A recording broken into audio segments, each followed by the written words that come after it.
अस्सलाम वालेकुम। आउं सहर शर्जी अॼु तव्हां सां गॾु बि हाज़िर आहियां पर पेज त लाइव आहियां ऐं छो आहियां मौज़ूअ गुफ़्तगू छा आहे, छा जे हवाले सां मूंखे तव्हां सां ॻाल्हाइणो आहे। उहो मौज़ूअ गुफ़्तगू उहा ॻाल्हि ॿोल असांजी आहे अॼु उन वबा जे हवाले सां जंहिं सॼी दुनिया खे पंहिंजी लपेट में वठी वरितो आहे ऐं अनफॉर्चुनेटली ना सिर्फ़ु चाइना, इटली, ईरान बल्कि पाकिस्तान बि उन वबा जो शिकार थी वियो आहे ऐं इन सां हिन टाइम विढ़ी रहियो आहे। त असांखे हिन टाइम छा करणु घुरिजे, छा न करणु घुरिजे। असां सोशल मीडिया, इलेक्ट्रॉनिक मीडिया जे ज़रिए असांखे काफ़ी शयूं आहिनि, न्यूज़ पेपर्स जे ज़रिए जेके असांखे ख़बर पई रहियूं आहिनि, जेके असां ॾिसी रहिया आहियूं, पढ़ी रहिया आहियूं। बेसिकली सभु खां अॻु में असांखे हिन बीमारी खां बचण जे लाइ छा करणु खपे। असांखे हुकूमत खे सपोर्ट करणु खपे, असांखे हिक ॿिए खे सपोर्ट करणु खपे, असांखे सोशल डिस्टेंसिंग करणु घुरिजे। सोशल डिस्टेंसिंग बेसिकली असांखे हिक ॿिए खां परे रहणु घुरिजे। उहो असां कीअं करे सघूं था, तव्हांखे ख़बर आहे त असां घरनि में हिन टाइम असांखे रहणो आहे ऐं छो रहणो आहे, उहो इन बीमारी खां बचण जे लाइ। ऐं अगरि तव्हांजे घर में रहण सां या घर में वेहण सां को हिकिड़ो माण्हू बि अगरि इन बीमारी जे वकोड़ खां बची सघे थो त इन खां वधीक बहितरीनु अमल हिन टाइम ॿियो को बि कोन्हे।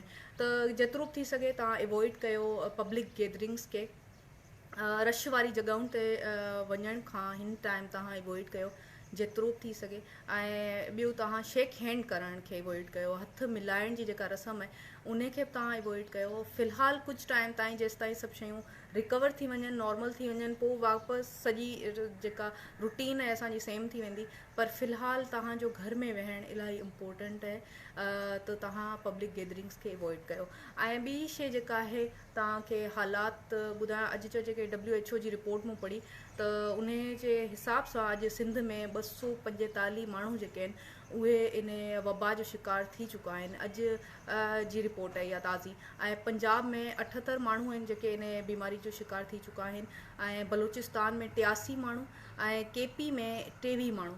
त असांखे रेशो जेको आहे उहो ॾींहुं ॿ ॾींहुं असां ॾिसूं था त वधंदो थो वञे।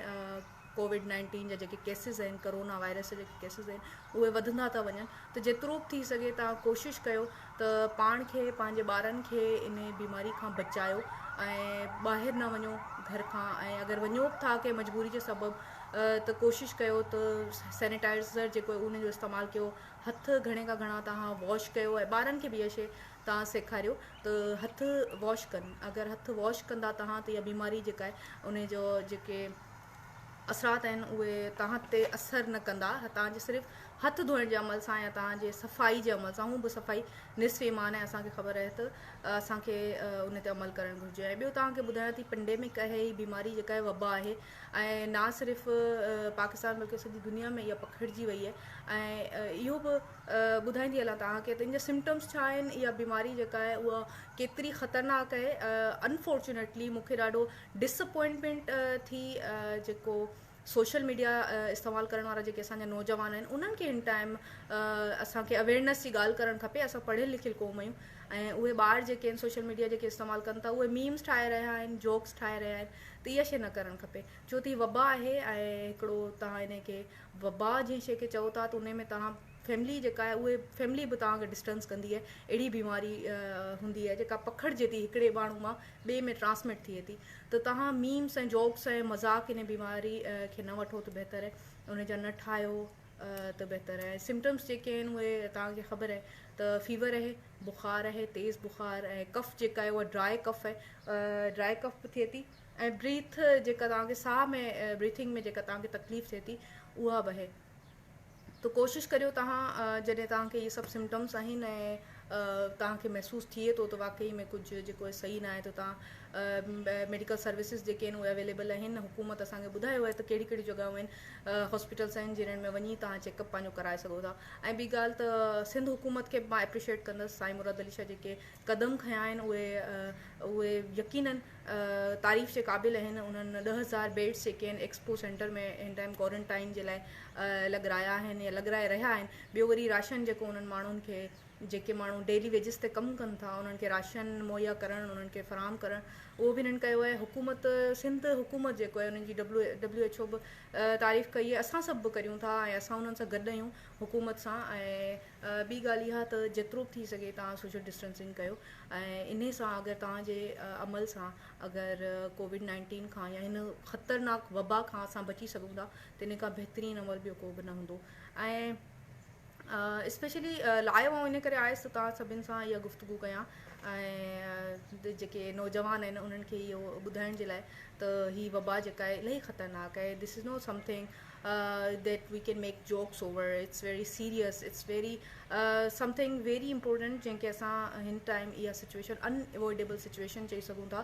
So this is very serious. असांखे हिन ते जोक्स न ठाहिणु खपनि ऐं इट्स अ पेंडेमिक। जेतिरो बि थी सघे तव्हां सेफ रहो, बची रहो, बीमारी खां अवॉइड कयो ॿाहिरि वञण खां।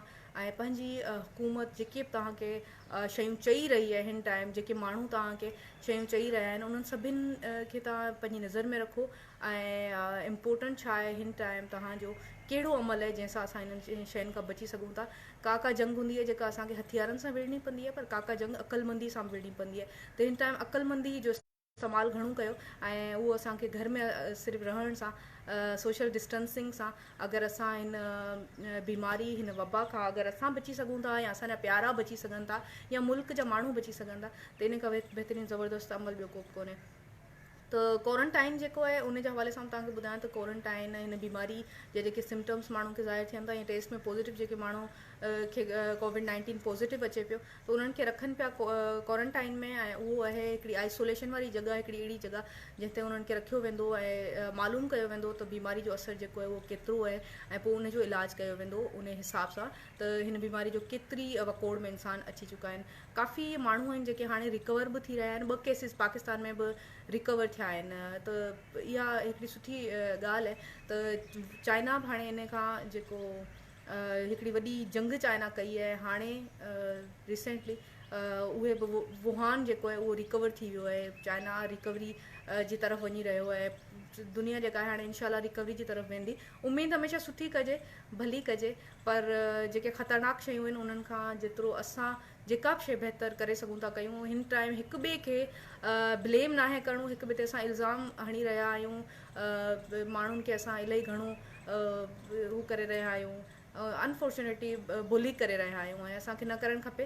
हिन टाइम हिक ॿिए जो साथ ॾियो जेतिरो बि थी सघे। ऐं फॉर्चुनेटली असां वटि जेका गवर्नमेंट आहे ॾाढो सुठो कमु करे रही आहे त असांखे उन्हनि जो बि साथ ॾिजे, हिक ॿिए जो बि असां साथ ॾींदासीं त गॾिजी जेतिरो बि हिन बीमारी सां विढ़ण जी कोशिशि असां कंदासीं त गॾिजी असां उनखे ख़तमु करे सघूं था, विढ़ी सघूं था। वबा आहे ऐं आख़िर में इहो तव्हां सभिनि खे चवंदसि त पंहिंजा घर भाती जेके आहिनि उन्हनि सभिनि जो ख़्यालु रखो ऐं जेतिरो बि थी सघे कोशिशि कयो त अगरि तव्हांखे सिम्टम्स आहिनि, छो त 80% जेके माण्हू आहिनि उन्हनि खे माइल्ड सिम्टम हूंदा आहिनि, उन्हनि खे ख़बर नाहे पवंदी त बीमारी आहे। छो त उहो बीमारी जो असरु जेको आहे उहो 8 ॾींहंनि ताईं उहो ज़ाहिर थिए थो, पर जेसीं ताईं उहो ज़ाहिर थिए उन टाइम पीरियड ताईं तव्हां जेको सिहत वारो पाण खे सम्झो था उन टाइम पीरियड में तव्हां हिक ॿिए खे उहा बीमारी जेका ट्रांसमिट कंदा रहंदा आहियो। त जेतिरो कोशिशि करियो त गैदरिंग्स में न वञो ऐं पब्लिक प्लेसिस में न वञो। कराची जी सिचुएशन तव्हां सभिनि सां शेयर कयां त कराची जी इहा सिचुएशन आहे, लॉकडाउन थी वियो आहे पूरो कराची ऐं हिते जेके मार्केट्स आहिनि उहे बंदि आहिनि, हिते जेके शॉपिंग एरियाज़ आहिनि उहे बंदि आहिनि, पब्लिक एरियाज़ जेके आहिनि उहे बंदि आहिनि। त असां सभु जॾहिं सिचुएशन अहिड़ी ॾिसूं था इकोनॉमिकल क्राइसिस में पूरी दुनिया हिन टाइम, त असां सभु उन्हनि सां विढ़ी सघंदासीं, इकोनॉमिकल क्राइसिस खे बि ओवरकम करे वेंदासीं जॾहिं असां यूनिटी सां कमु वठंदासीं। त कोशिशि कयो त जेतिरो बि थी सघे तव्हां पंहिंजे घरनि में रहो, फैमिली खे टाइम ॾियो, फैमिली सां गॾु टाइम स्पेंड कयो, ॿार जेके आहिनि उन्हनि सां गॾु पंहिंजनि सां टाइम स्पेंड कयो। स्कूल जूं छुटियूं आहिनि त ईअं बि न आहे त तव्हां उनखे हिकिड़ो पिकनिक टाइम पीरियड सम्झी तव्हां केॾा घुमण लाइ हलिया वञो। हिन टाइम इहो बहितर अमल न आहे। बहितर अमल आहे त तव्हां पंहिंजे घर में रहो, फैमिली सां रहो, टाइम स्पेंड कयो। ऐं थैंक यू सो मच सभिनि जा जेके कमेंट्स आहिनि आउं हाणे पढ़ां थी ऐं तव्हांखे रिप्लाई कयां थी। Thank you so much. ऐं इहो नंढिड़ो हिकिड़ो मुंहिंजो मैसेज हो तव्हां सभिनि जे लाइ, इहो तव्हां यकीननि तव्हां ताईं पहुतो ऐं तव्हां जेके बि माण्हू तव्हां सां वाबस्ता आहिनि तव्हां सां लाॻापियल आहिनि उन्हनि ताईं बि इहो अगरि तव्हां पहुचाईंदा त इहो हिकिड़ो सदका जारियाब थींदो। छो त असांखे जेका बि सुठी ॻाल्हि आहे उहो तव्हां पाण बि कंहिंखे अगरि ॿुधायो था त इहो सुठो हिकिड़ो अमल हूंदो त बहितर ॻाल्हि इहा आहे त तव्हां जेतिरो बि थी सघे पब्लिक गैदरिंग्स खां अवॉइड कयो। पंहिंजी रिस्पॉन्सिबिलिटी जेका हिन टाइम फील कयो। पंहिंजी जेका तव्हांजी जेको अहमियत आहे जे ॻाल्हि जी उहा रिस्पॉन्सिबिलिटी आहे असांजी। असां सभिनी खे हिन टाइम रिस्पॉन्सिबल बिहेव करणु घुरिजे। पढ़ियल लिखियल क़ौम आहियूं असां सभिनि खे गॾिजी हिन बीमारी सां विढ़णु घुरिजे। Thank you so much.